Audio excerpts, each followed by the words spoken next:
Hey, I'm back with a video. It's not a Sims video this time, it's a Minecraft video. I will apologize for the kind of choppiness that you kind of see in it.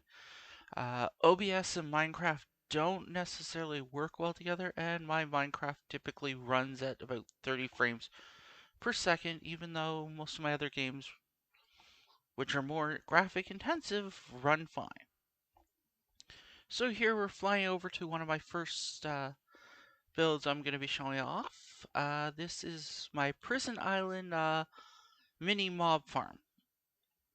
As you can see, it's out. It's actually classified as an ocean, so anywhere that isn't lit up uh, is where the mobs will farm. I actually built the islands these buildings are on. I decided uh, that this would be a fun idea. As you can see, I've got a item sorter here because I have the space where they die as magma with minecarts embedded in them, dripping from the water above. I decided to make it a prison. I plan to download some, I think they're data packs that I've seen on Hermitcraft for uh, mob heads dropping and armor stand uh, things so I can make it look like there's prisoners in there. I was lucky enough to find a geode, so I was able to do a bunch of tinted glass so that it's all dark inside. The upper floor that we were just on is the floor where they spawn. That's the floor that puts them down into the uh, area for getting killed. As you can see, I kind of went through the entire place getting it. I have to replace some of these uh, pressure plates to make them black so they fit in with the motif. I figured it a good idea. I will state I do use cheat codes. I do all my builds after I collect all the materials, but I use the cheat mode so I can switch to creative to take and fly around in spectator mode and to change certain things like weather. Sometimes when I'm building, I just want it to be a clear day. Another item that I use it for is so I can get the invisible item frame. So here we're just flying around. I have plans for this area of our as of after filming it, I start building it. It's going to have a dock area, and there's going to be houses on these hills. Some of the hills get down. I actually terraformed a lot of this area. This used to be my original base area. As you can see, I went out, found a dripstone cave to get that. Grabbed lava from the nether some lava from the nether, and just built it up. This leads down to my original mining area, which is a giant cavern. Original story area, place I dug out, and a small trading area. This I will state to get the villagers. I did switch to creative and use a villager spawn egg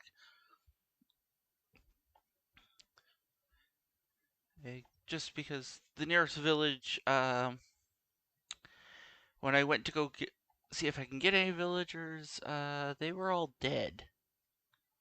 And the next village, I've yet to, the next village is like um, a good day's travel up the water. Uh, Here we're heading to see, this is where my nether portal currently is located. I have to move it while building the houses. One of the very early builds that I have is this lighthouse. I have to change it. This is my wolf farm. A very ugly barn. I just did it quickly with the wood that I collected. my horse.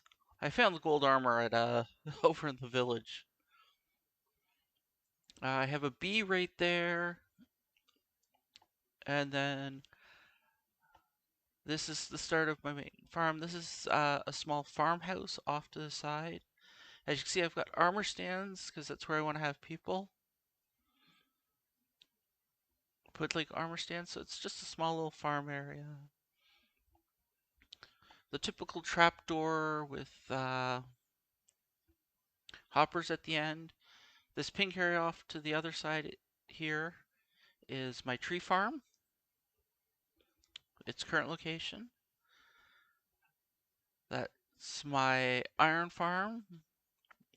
Main building, we'll see it later. We'll be coming back to my storage and sorter area soon. This is my mega furnaces. I decided to do two furnaces like this setup. There is a third one, but it's smaller over here in what's my dockyard. That showed you where I was working when I was filming this. So this is a dockyard where they build ships. Here we have one ship that I kind of started its construction. I could look at like it's being worked on. The tracks are for the crane to get around that I built. This is the wood shop. You see different types of wood being cut up. That second ship that's almost complete. This is the smelters. This is where I can do major smelting. There is a lag spike issue. We'll see the machine that causes it further along. A storage area. Then I have 4 warehouses along the side here where I just kind of filled it up with stuff. I will state in the dockyard, not many, a couple of the buildings were left empty because I just kind of ran out of ideas. I figured a purple crane, make it stand out, make it so you can see it. The idea of the warehouses is where materials are stored, stuff for finalizing the ships. This is one that I was working on and I just ran a blank, and the other buildings are all empty. I made sure they're lit up though. And we have 2 ships. One ship is actually, I have to put lanterns on it because the top part's not lit up properly. And yes, I do have daylight censored lights. This is the smaller of my ship designs. I did look up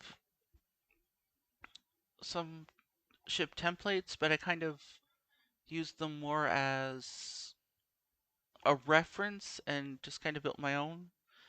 Hence why they have this. We'll be going down kind of touring inside the ship. This is just a small cargo ship. So you have where the ship's crew live, the only storage area on this ship. And then you have the lower level where the galley, the cook sleeps, and where they store food and supplies for the ship. And underneath the lowest floor, there is some stones along the level just above the keel as a ballast. You'll see it better in the larger ship. If I was going to make changes to the larger ship, I would have the back end area kind of flare out, go out maybe 1 block more, because it feels so linear and looking at it. Sometimes it is. It feels that way. Even the upper area here feels a little thing. I need to put steering wheels in. So this area is like the navigational area where the captain meets with like other members of the crew. This is the captain's quarters.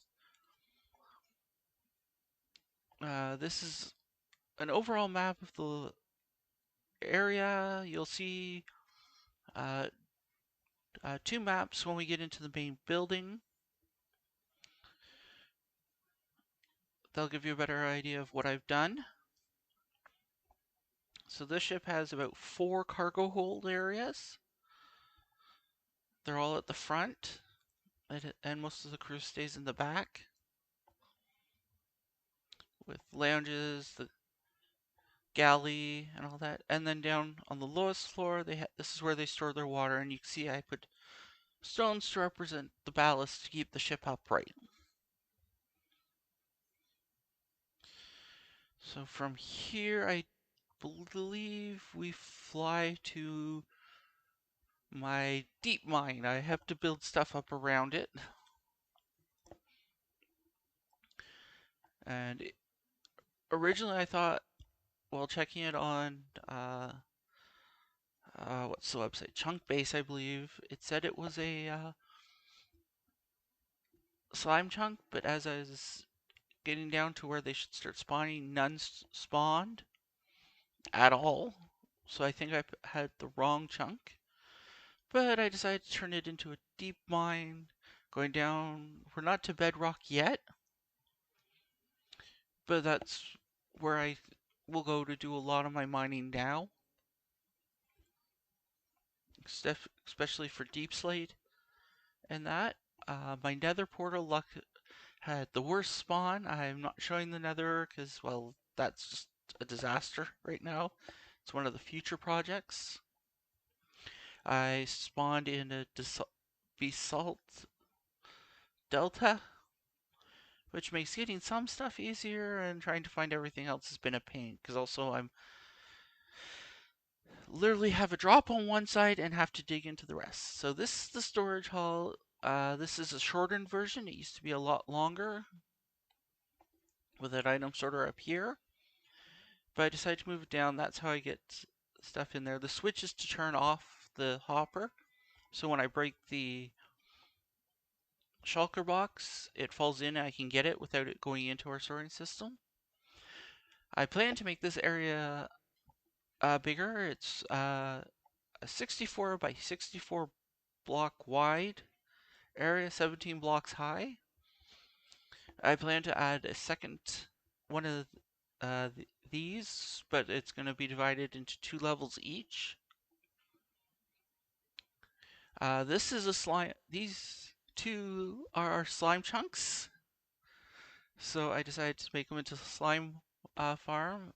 This is my dripstone farm, my massive sugarcane farm.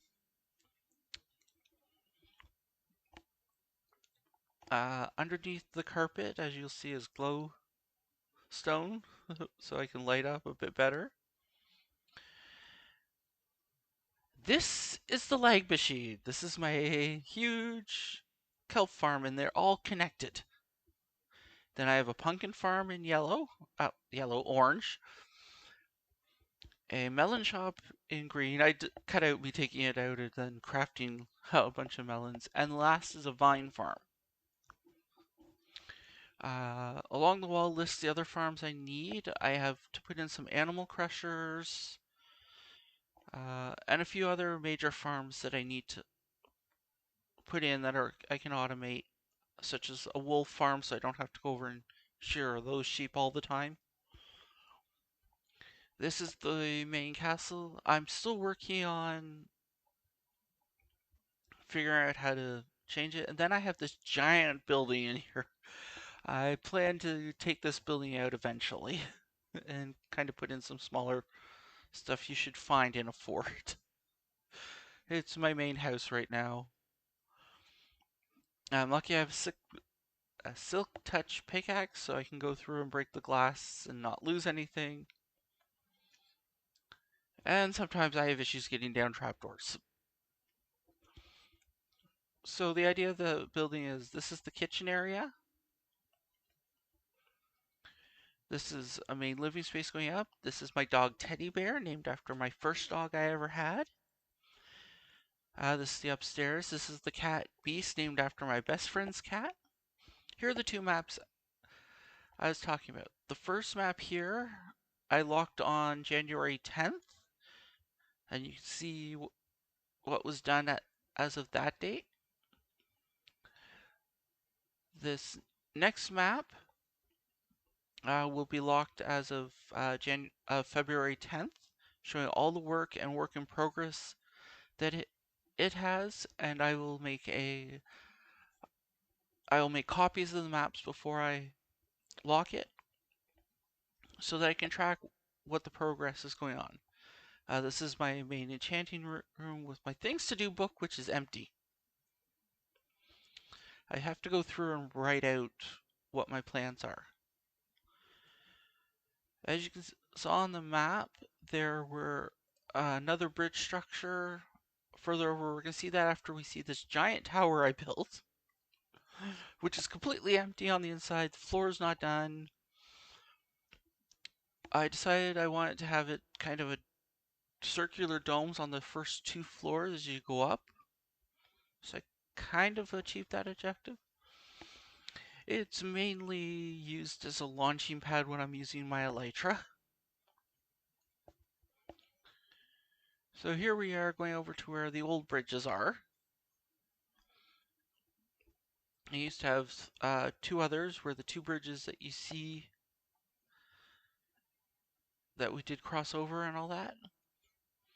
And this is early build where I just kind of used 1 stone, all that. And when you look at the later bridges, I tried to mix in other types and try to give it a bit more detail, a bit more life,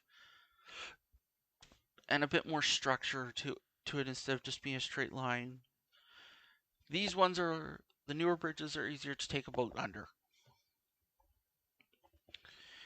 So my next video that I'll have up before the end of the month will be a Sims build. And I'm going to continue kind of switching between the two, and hopefully I can get it so it's better quality next time.